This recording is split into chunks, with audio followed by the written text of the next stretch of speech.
Bonjour, notre intervention est intitulée La pensée d'Edgar Morin entre complexité et humanité.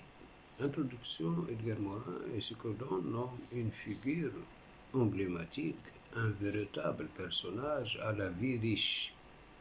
Tout comme l'est son œuvre est complexe, sociologue, philosophe, essayiste, penseur engagé. Edgar Morin est une figure bien inscrite dans son époque et résolument tournée vers l'action. Bien sûr, à de 100, de, plus de 100, ce n'est pas son temps, ce n'est pas une, mais quatre grandes époques.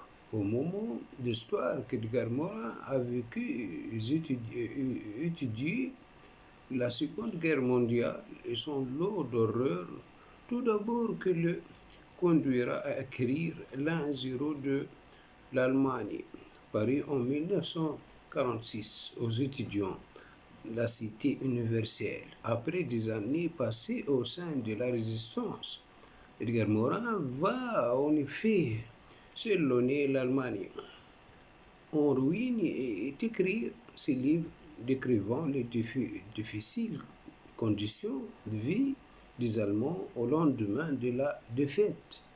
Pendant la période suivante dite de 30, glorieuse où la France est en reconstruction, sous par perfusion financière américaine, Edgar Morin va réfléchir entre autres sujets sur la culture de masse et rédiger l'esprit du temps. Ensuite, alors que la fin de certitude causée par l'éclatement du bloc soviétique et la multiplication de conflits ainsi que la montée de l'individualisme sont autant de sujets de préoccupation. Edgar Morin pense l'Europe et la mondialisation. Enfin, en ce début du XXIe siècle, qui poursuit son cours avec le phénomène de crise multiple, Morin apporte son analyse et défend l'idée de changer les choses et les paradigmes pour une refondation de la société et du concept de vivre ensemble. Afin de présenter ce grand philosophe, ce personnage dans toute sa richesse, euh,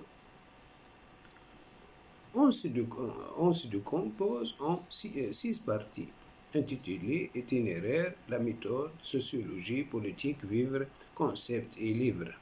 La première partie met en avant une chronologie regroupant biographie et photos de l'auteur à différents moments clés de sa vie. Ensuite, le choix se porte sur des extraits des textes de clés multiples et commentés de la méthode, œuvre majeure de l'auteur, publiée en 6 tomes et qualifiée parfois d'encyclopédie. La méthode d'Edgar Morin se distingue de celle de Descartes, en niant le mythe d'une vérité absolue, en définitive, que l'on atteindrait grâce à une démarche rigoureuse. Edgar Morin met en avant la nécessité de créer des instruments de pensée, des outils pour appréhender le problème des sciences contemporaines, celui de la relativité de connaissances, ce qui oblige à prendre en compte les notions d'incertitude et d'achèvement.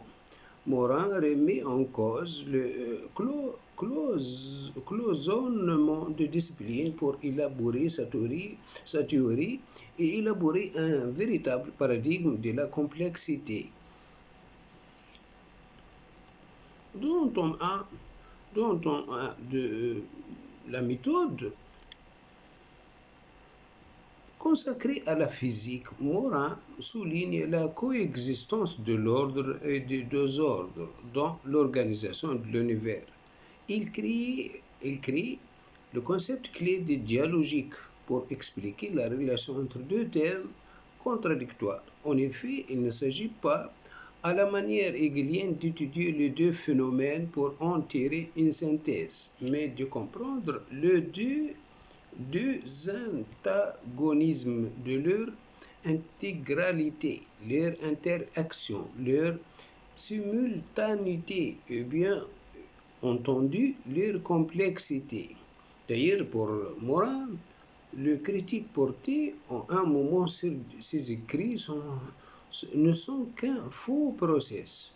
En effet, précurseur, il met en avant dès cette époque qu'une réalité simple appelle une pensée simple et la complexité du phénomène appelle une pensée complexe. Dans les extraits choisis du tome 2, on constate que Morin poursuit sa réflexion sur la théorie de l'organisation d'un système et les antagonismes qui le composaient en appliquant à l'organisation vivante. Il utilise pour cela le concept clé d'écosystème. Au sein de ce milieu, il existe en effet d'une grande variété d'espèces qui proviennent elles-mêmes d'un milieu aux caractéristiques différentes. Morin mit ensuite en avant l'auto-organisation. Ainsi, chaque organisme individuel affirme son auto, soit sa singularité. Il dépasse donc deux visions historiques simplificatrices de l'organisation du vivant. Le génétisme, pour qui l'ADN détermine l'individu, l'environnementalisme, pour que l'être vivant est tout entièrement conditionné par le milieu. Dans le parti de tome 3 et 4 retenus pour on note que Edgar Morin reconnaît aux idées des caractéristiques des vivants. Elle formait de systèmes clos, doctrine, idéologie ouvert, théorie. Morin aborde plusieurs sujets et livre quelques réflexions. Parmi celles-ci, que le Dieu existait dans le cerveau humain. Il souligne en effet qu'en réalité les dieux sont mortels. Il mérite le jour où la communauté qui a foi en eux meurt. Dans la partie consacrée au cinquième tome, l'humanité de l'humanité, Edgar Morin expose que l'humain, ce triple individu social animal, l'individu lui-même est complexe et porte en lui deux antagonismes, une véritable dualité caractérisée par une partie Homo sapiens et autre Homo demens. À la suite de ces différences, extraits de l'œuvre majeure d'Edgar Morin, Méthode, ce sont ces recherches sociologiques qui sont à l'honneur, et parmi celles-ci, l'étude sur la culture de masse. On souligne l'existence de plusieurs critiques qui se sont alors élevées contre le prisme choisi par Edgar Morin, jugé trop média-centré. En effet, le sociologue Pierre Bourdieu et Jean-Claude Passeron ont remis en cause cette approche dans un célèbre article en mettant en avant le rôle du milieu social, culturel dans l'appropriation et l'intégration de la culture de masse. En citant le toute dernière page de l'Esprit du temps, on a évacué une partie de critique faite à Morin puisqu'il est mis en avant ce propos de l'auteur. Le public n'est pas une cire molle. Il y a le tissu complexe de relations sociales qui interférer dans le rapport émetteur-récepteur. Il n'est pas immodeste de dire qu'on s'en serait doté. Ainsi, Morin avait parfaitement conscience du rôle de l'habitus dans l'intégration de la culture de masse. Le terme habitus est un terme de Pierre Bourdieu. Bon, on veut dire ethos ou bien expérience ou bien habitude. Dans la partie vivre, on, Edgar Morin, précédemment réalisé par Edgar Morin, y aborde son œuvre La Voix et expose son souhait de se réapproprier le temps de redécouvrir le sens de Carpe Diem pour redéfinir une nouvelle politique de civilisation. Pour l'auteur volontariste, la réforme de vie est à la fois une aventure intérieure, un projet de vie et un projet collectif. Il s'agit d'un changement de paradigme impliquant une multiplicité de réformes simultanées et la volonté des individus à penser le futur pour modifier le présent. Dans la partie intitulée politique, c'est l'homme engagé qui est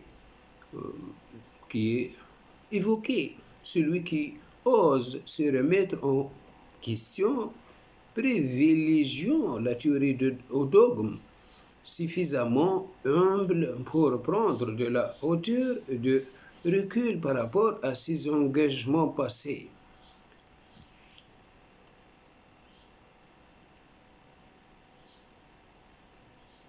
Dans la sixième et dernière partie de l'encyclopédie, Edgar Morin, on trouve une bibliographie complète ainsi qu'un abécédaire en toute fin permettant de se remémorer le concept clé de cet auteur et de pouvoir pourquoi le réapproprier.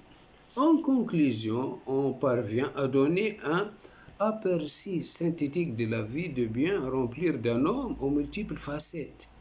La présentation qui se veut la plus complète dans un format qui est par définition limité encourage à découvrir ou redécouvrir l'œuvre d'un auteur contemporain majeur et qui poursuit son action d'intellectuel engagé et de penseur.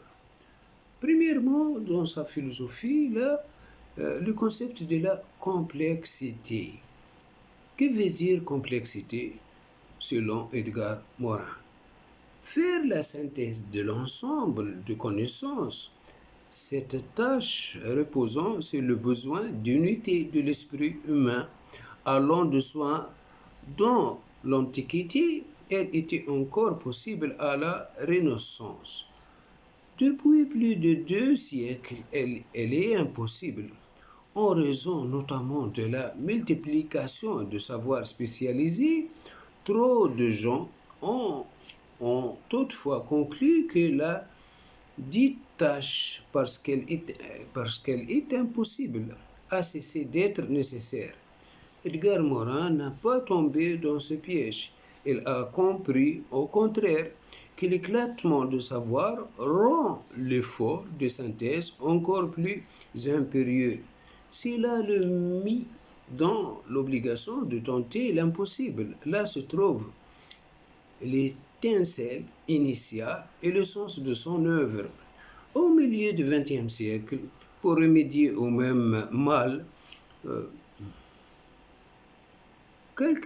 un chercheur, un écrivain physicien anglais qui s'appelle Snow, proposa l'idéal de troisième culture, synthèse de la culture scientifique et la culture littéraire. Son message ne guère d'écho, sauf peut-être dans le zoo-lieu de savoir, où se forma autour de l'idée de troisième culture le club de déjà Rati. Edgar Morin ira beaucoup plus loin jusqu'à l'abolition de frontières entre les disciplines. Face aux contraintes artificielles dans la connaissance, il fera preuve d'une liberté rappelant celle de Goethe, lequel s'adonna à la géologie, à la botanique, la physique, la littérature. Il est vrai que l'ère de la spécialisation s'ouvrait à peine à ce moment. Elle atteignait son sommet quand Edgar Morin est entré en scène. On peut dire de ce cavalier français qu'il partit d'un essai bon, pas que de Descartes, mais dans la direction opposée vers le plus complexe plutôt que vers le plus simple. Quand on parcourt sa bibliographie complète, on a vraiment le sentiment que rien de ce qui est humain ne lui est étranger. L'un de ses premiers livres porte sur la mort. Mais s'ils sont aussi intéressés au sport, aux vedettes du cinéma, à l'histoire, à la sociologie, cela va de soi, à la physique, à la biologie, à la philosophie des sciences. Premier exploit, il a échappé au discrédit auquel s'exposait auprès de hiérarchie universitaire. Le sociologue Edgar Morin a très tôt reconquis pour son propre compte la liberté qui avait été celle du commun de savants jusqu'au XIXe siècle. Il faut savoir, gré au Centre national de recherche scientifique, son employeur, de lui avoir permis d'exercer cette liberté. Second exploit, il transforma si bien son handicap en avantage qu'il brisa les frontières entre les cultures après avoir brisé les frontières entre les disciplines. On l'appelle en espagnol pensador planetario. Précisons ici que son rayonnement a été plus grand dans la latinité que dans le monde anglo-saxon. C'est la conclusion qu'on peut tirer d'un survol de sa bibliographie et de ses résultats de recherche. Troisième exploit, il a su évoquer le sacré, en rappeler l'importance, sans qu'on lui reproche à l'excès de trahir une laïcité équivalente à un droit de cité. Quatrième exploit, il a survécu à ce qu'on pourrait appeler l'égarement du niveau de langage. Il voulait à ce point éviter le mot simplificateur d'une réalité complexe qu'il cria son propre jargon paradigmologique. On lui pardonna, mais il sut aussi parler à tout le monde comme dans le sept savoirs nécessaires à l'éducation du futur. On lui pardonna également parce qu'on savait qu'au fond, il avait raison de vouloir freiner cette machine scientifique et industrielle, tirant toute sa force d'un réductionnisme doublé d'un oubli de la complexité. Les minéraux présents dans le sol favorisaient la croissance de plantes, soit ajouter donc de minéraux. On le fera au point de détruire l'humus, la partie vivante du sol. On nourrira ainsi plus de monde pendant quelques décennies. Mais à quel prix social dans les médias et à quel prix agricole dans l'avenir? Les chimistes qui sont à l'origine de l'agriculture industrielle étaient cartésiens. Ils allaient au plus simple et ils intervenaient selon la même logique, chose que leur était facilitée par le fait que le plus simple était aussi le plus précis. Les exploiteurs des énergies fossiles, charbon, pétrole, gaz, ont suivi l'exemple de chimistes de sol avec les conséquences que l'on commence à vivre. Chasser la complexité et elle revient sur ce mille pattes pour vous hanter.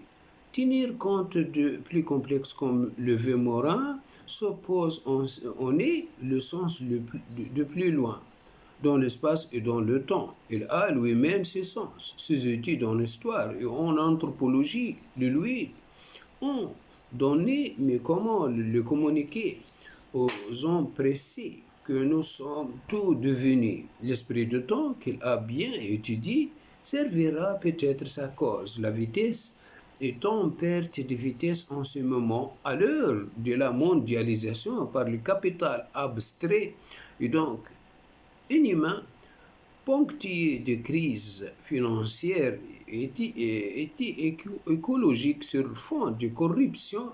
L'humanité a besoin de prophètes,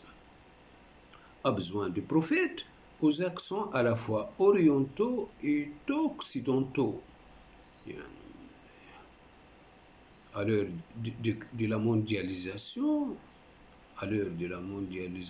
l'humanité, par le capital abstrait et donc inhumain, ponctué de crises financières et écologiques sur fond de corruption, l'humanité a besoin de prophètes aux accents à la fois orientaux et occidentaux. Edgar Morin est l'un d'eux.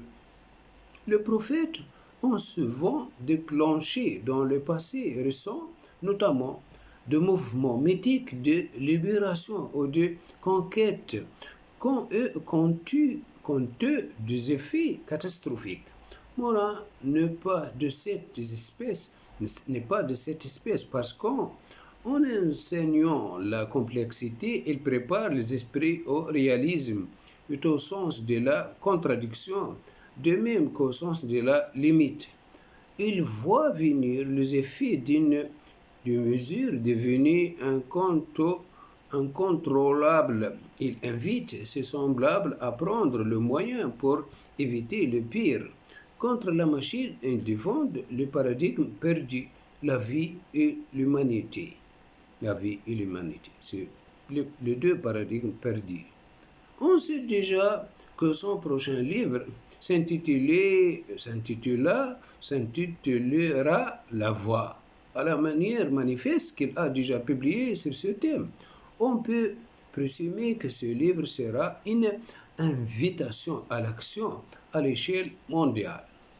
Maintenant, deuxième partie, qu'est-ce que ça veut dire la voix? Quelle voix pour Edgar Morin? La grande voie n'a pas de porte, des milliers de routes et de bouchers. C'est un proverbe zen. La gigantesque crise, pas la planétaire, n'est autre que la crise de l'humanité qui n'arrive pas à accéder à l'humanité. Cette polycrise est provoquée par le développement qui est encore considéré comme la voie de salut pour l'humanité. Le moteur de ce dernier est techno-économique. Il ne connaît que le calcul comme un instrument de connaissance et ignore toute activité non monétarisée. Le développement instaure un mode d'organisation de la société des esprits où la spécialisation compartimente les individus les uns par les autres par rapport aux autres et on le perd de vue l'ensemble, le global, la solidarité. Le développement comme solution ignore que la société, ou bien les sociétés occidentales, sont en crise de fait même de leur développement. Celui-ci a produit un sous-développement intellectuel, psychique et moral. Intellectuel parce que notre formation disciplinaire, on nous apprenons à séparer les choses, nous a fait perdre l'aptitude à le relier et à penser les problèmes fondamentaux dans leur globalité. Psychique parce que nous sommes dominés par la logique purement économique et calculatrice de croissance et de développement industriel que nous pousse à tout considérer en termes quantitatifs et matériels. Moral parce que partout l'égocentrisme prime sur la solidarité. Tout ceci conduit à un mal-être, y compris au sein du bien-être matériel. Nous vivons ainsi dans une société où les solutions que nous voulons apporter sont à l'origine même de nos problèmes. La conscience de la crise de développement n'est que parcellaire et est insuffisante aujourd'hui, limitée à la seule problématique écologique. En tout lieu, puis, et contenant existe une multiplicité d'initiatives économiques, écologiques, sociales, politiques, porteuses d'avenir qui surmontent des obstacles, trouver des solutions à des problèmes vitaux et fondamentaux. Mais elles sont éparses, euh, compartimentées, ignorées les unes des autres, est inconnues des partis politiques, des administrations, des médias ou des chefs d'entreprise. Qu'est-ce que ça veut dire la voie nouvelle chez Edgar Morin? Toutes ces initiatives méritaient d'être connues, reconnues, réconciliées, rassemblées, afin que leur conjonction permette de frayer les grandes voies réformatrices pour former la voie dont a besoin l'humanité en crise, plus profondément encore. La conscience de la nécessité vitale de changer de voie est désormais indissociable de celle de l'état souvent monstrueux et misérable des relations entre les individus, entre groupes et peuples. La question très ancienne de l'amélioration des relations entre êtres humains qui a suscité tant d'aspirations révolutionnaires et de projets politiques et économiques, sociaux, éthiques, est désormais indissolublement liée à la question vitale du XXe siècle, qui est celle de trouver une voie nouvelle conduisant à des transformations dans tout le domaine et à une réorganisation généralisée qui serait comme une métamorphose. Complexité et pensée systématique, physique occidentale, philosophie orientale, on est conduit à la nouvelle notion d'une totalité continue, infirmant l'idée classique de déconstruction du monde en partie existant séparément et indépendamment. Nous avons inversé la notion traditionnelle selon laquelle les parties élémentaires du monde ont constitué la réalité fondamentale et les divers systèmes sont seulement des figures de combinaisons particulières et contingentes de ces parties. Nous dirons plutôt que l'interconnexion quantique de l'univers dans son ensemble est la réalité fondamentale et que les parties fonctionnant de façon relativement interdépendante sont simplement des formes particulières et fortuites à l'intérieur de cet ensemble. Maintenant, Edgar Morin est un précurseur. Troisième partie. Au début des années 60, George Friedman, Edgar Morin, Roland Barthes créaient le Centre d'études de communication de masse à l'école pratique des hautes études en sciences sociales. Ces trois intellectuels venus d'horizons différents, soit la sociologie du travail, la sémiologie et l'anthropologie, décidaient de faire de la communication et de la culture de masse un objet d'étude en soi. C'était une première en France et en Amérique. Le grand prêtre de communication aux États-Unis appartenait tout à deux centres de recherche divers.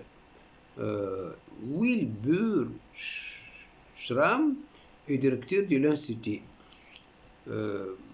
Harold Laswell est professeur de droit à l'université Yale. Daniel Katz est professeur de psychologie et directeur du centre de recherche à Michigan. Paul Lazarsfeld vient du bureau d'appel de l'université de Columbia. On aura compris qu'à cette époque, tout Ceux qui s'intéressaient à la communication de masse venaient d'horizons universitaires divers. Et il n'existait pas de centre qui avait fait de la communication de masse son premier propre objet d'étude. La création de cet centre de recherche constituait une idée avant-gardiste. Henri naissant trois intellectuels et penseurs de grande envergure venus d'horizons de recherche différentes, le centre allait donner ce lettre de noblesse à la culture et la communication de masse alors que ces éléments constitués de deux vecteurs de recherche peu courus. Le centre se donc construit avec l'idée d'occuper un champ nouveau à partir d'angles de vision diversifiés, d'essayer de comprendre sa densité et sa complexité. Or, cette approche nouvelle était presque à contre-courant, car c'est autour de la même période Sirion publie la tentation d'exister. 1956. Althusser donne des leçons pour lire le Capital. Et Mao est devenu l'idole politique de toute une génération. Dans le livre phare, Fanchen Hinton, 1968, présente le récit épique d'une révolution réussie dans ce petit village de la Chine.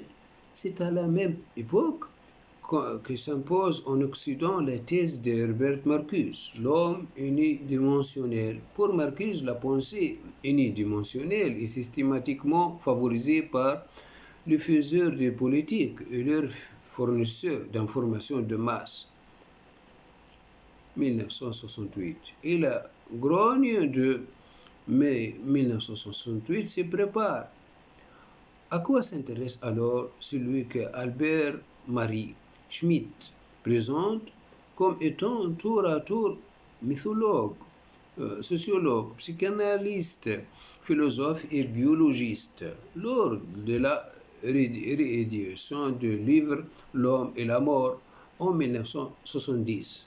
Dans la préface de cette deuxième édition, Edgar Morin écrit: la première édition de ce livre apparaît en 1951, en un temps où de tous côtés s'inspirait méfiance.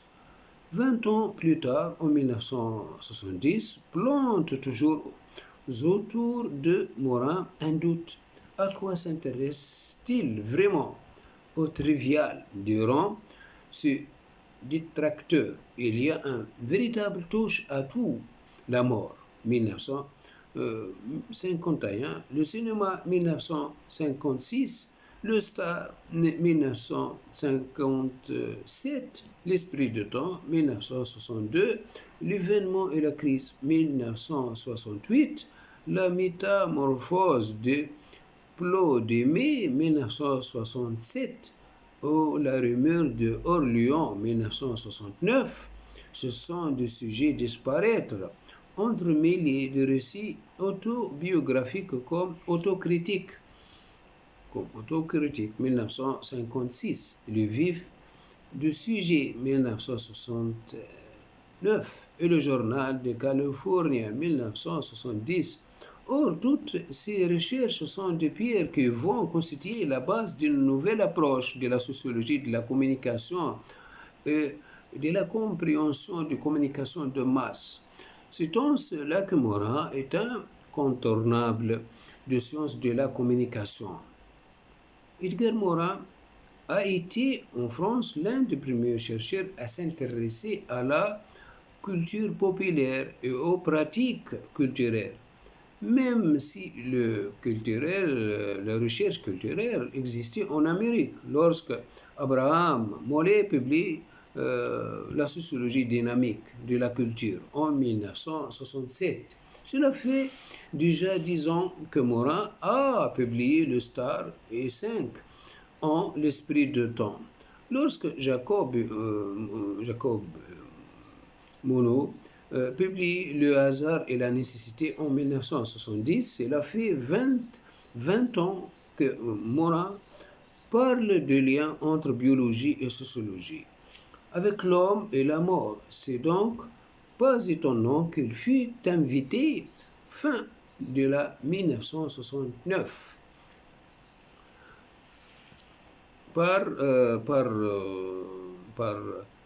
au Salk Institute for Biological Research à San Diego, en Californie. Lorsque Patrick Lagadec commence à s'intéresser à la communication de risque et à la crise au début des années 80, cela fait plus de 15 ans que Morin a publié en 1968 un premier article intitulé Pour une sociologie de la crise. Lorsqu'au milieu des années 90, on commence politiquement à se préoccuper des effets de serre, cela fait 20 ans que Morin parle de l'écologie. En effet, il signait en 1972 dans le Nouvel Observateur un article intitulé L'an de l'ère écologique, titre qui allait être repris pour son livre sorti en 2007 sur le même thème. Il n'est pas de notre intention de penser que Edgar Morin a influencé les études des uns des autres, mais on peut affirmer qu'il fut visionnaire, éminemment curieux, grand, érudit. Il a l'écoute de phénomènes et de comportements qui marquaient son époque. Il tente de le comprendre et de les expliquer d'une façon globale, en évitant de réduire à un seul angle de vue son interprétation des phénomènes qu'il étudie.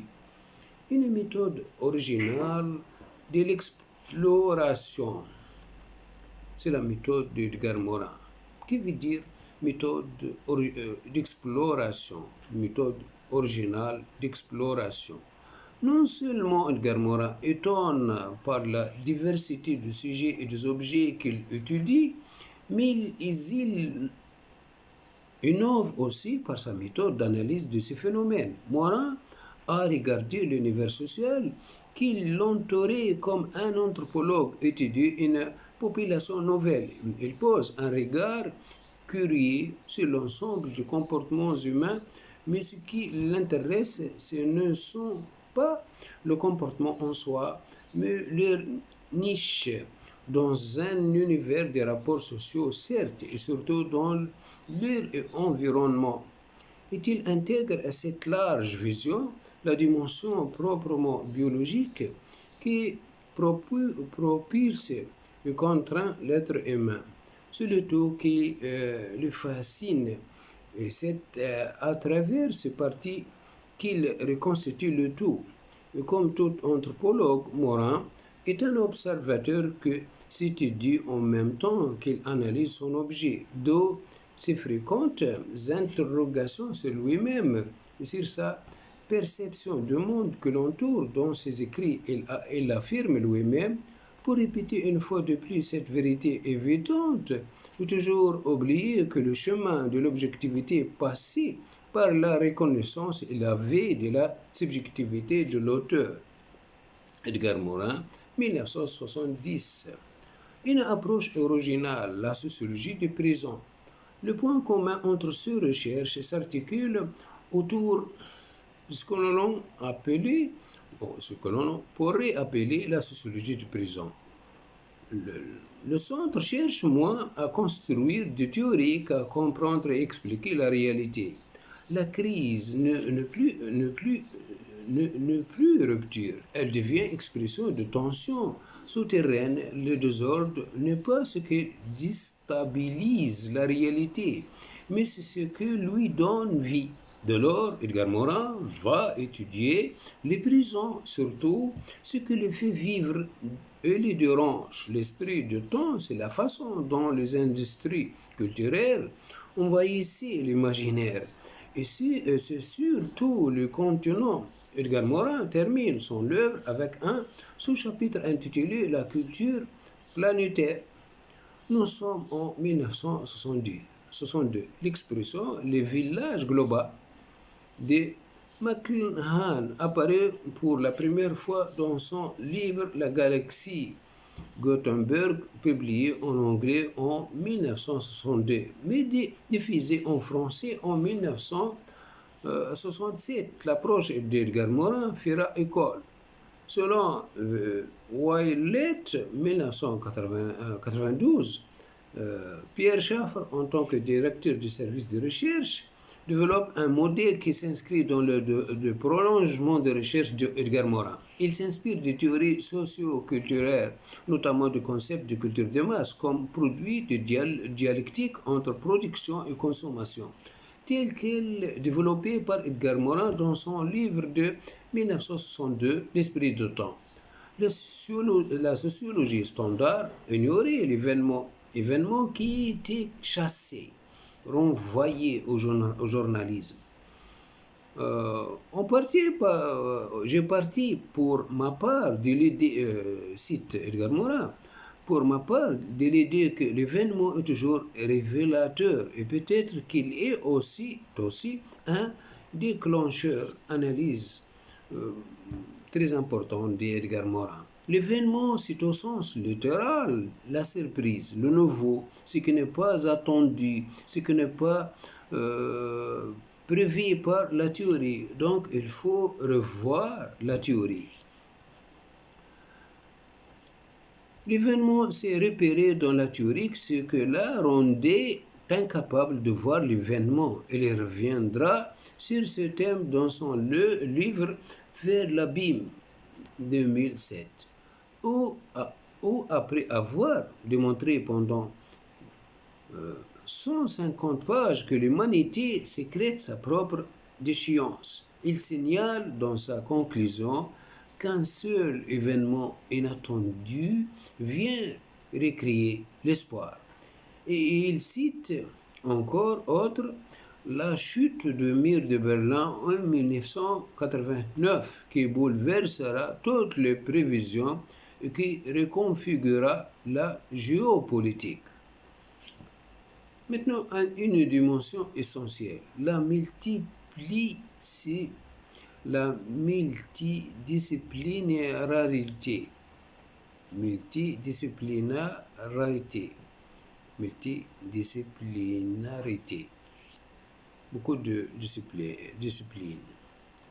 Les trois fondateurs de centre viennent de disciplines différentes. Morin se sent très confortable lorsqu'il était entouré de chercheurs qui lui permettaient d'élargir ses horizons.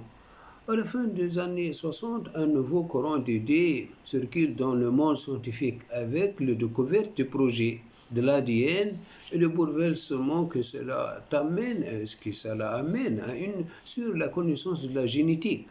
C'est dans cette mouvance que Edgar Morin est amené au Salk Institute aux États-Unis en 1969. Il reviendra avec un changement de cap dans ses recherches, alors que jusqu'alors, il cherchait à comprendre l'être humain dans ses différentes manifestations culturelles et sociales. Il découvre la complexité de l'être biologique qui compose l'acteur culturel et social. Lui-même le dira dans la 10e édition de L'Homme et la mort, qu'il avait eu 20 ans plus tôt l'intuition en écrivant ce livre qu'il se devait de faire un pont entre le biologique et le social.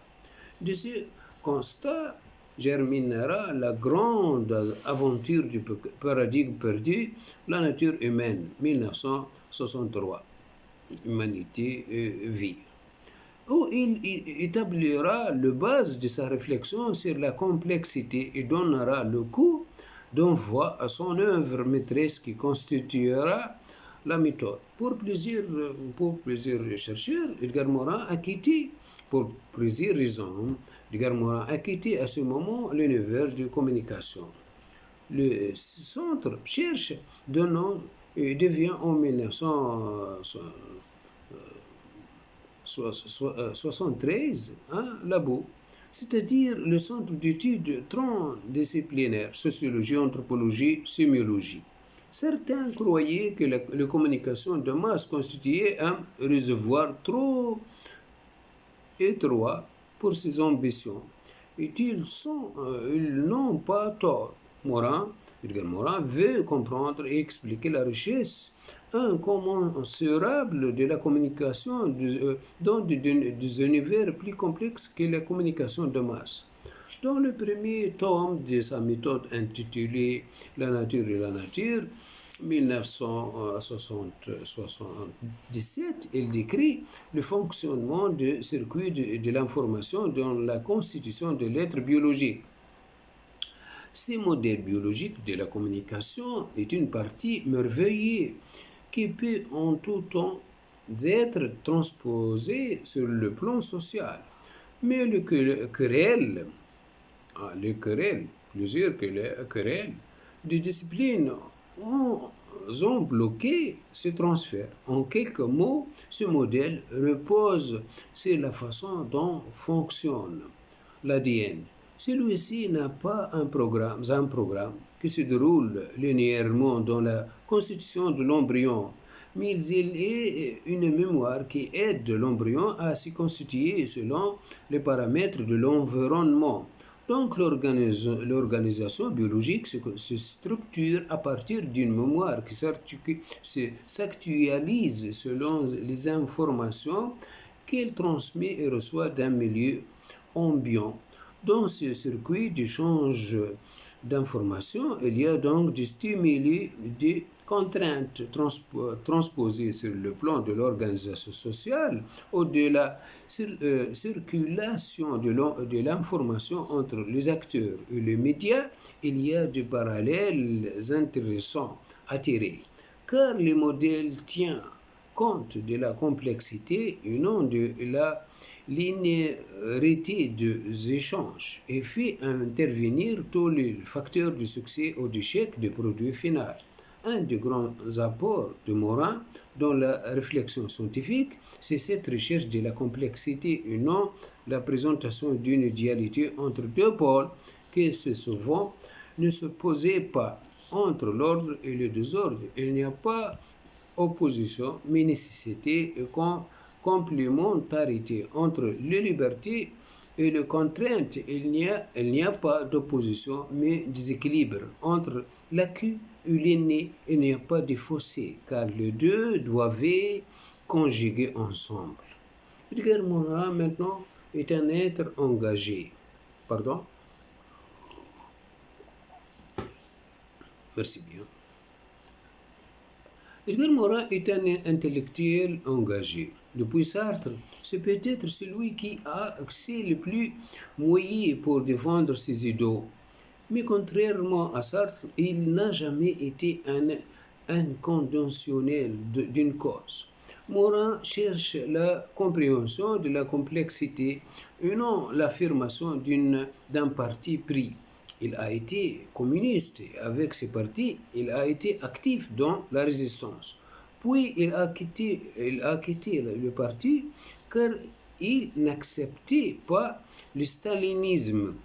Pendant la guerre d'Algérie, il a pris position pour les Algériens. Son analyse de la rumeur de l'Orléans combattait l'antisémitisme. 40 ans plus tard, sa compassion pour les Palestiniens le fait condamner pour antisémitisme, condamnation renversée ultérieurement. Morin publie un essai sur l'Europe, s'interroge sur l'éducation, comment commet un recueil de textes sur l'écologie.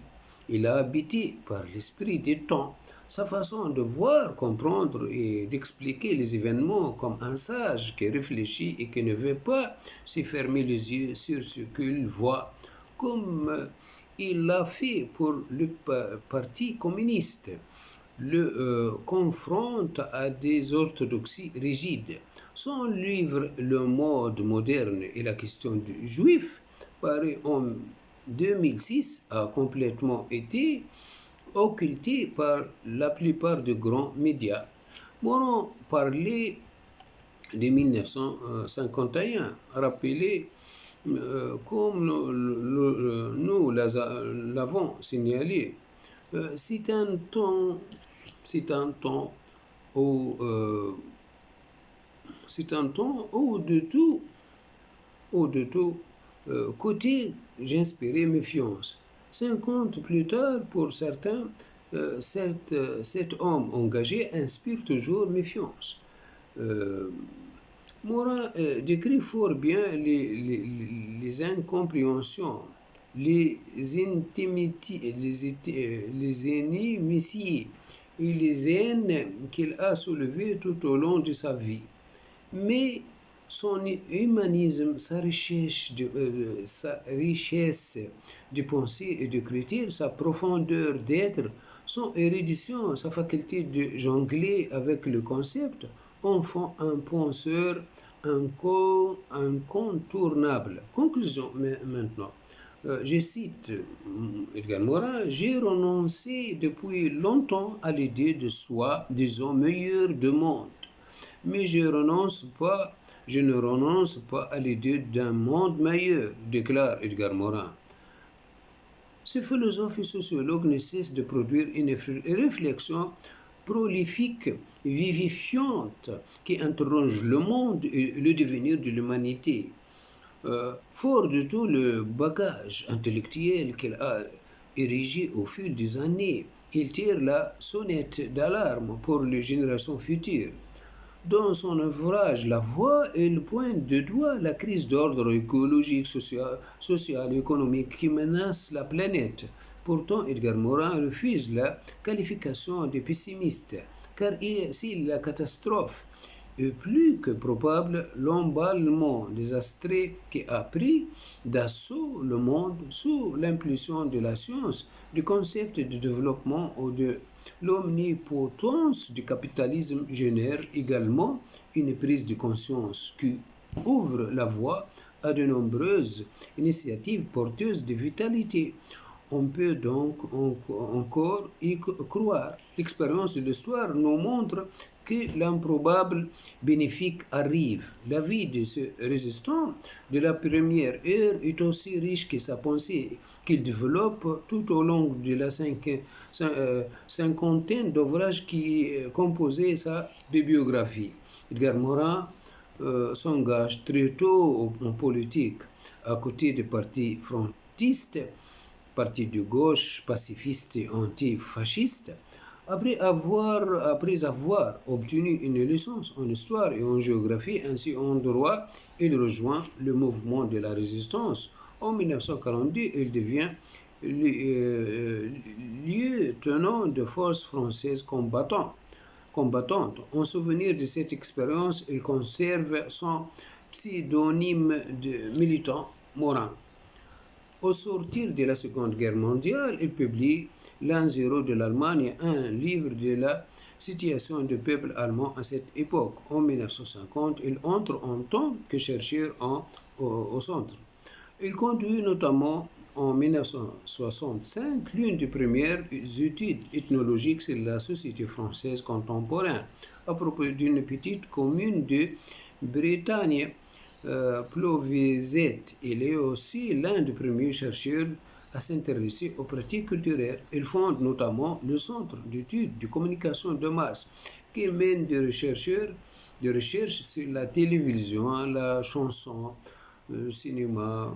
Dans les années 1960, il part enseigner 2 ans en Amérique latine à la faculté de sciences sociales. Elle est aujourd'hui directeur de cette recherche. Son esprit résistant l'a conduit tout au long de sa vie à perdre des positions fortes contre toutes les situations d'oppression et d'injustice.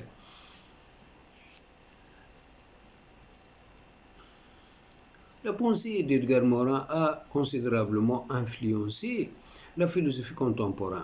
Son œuvre majeure, La méthode, est constituée de 6 volumes parus en 1977 et 2004, La nature de la nature, La vie de la vie, La connaissance de la connaissance, les idées, l'humanité de l'humanité, l'identité humaine, éthique.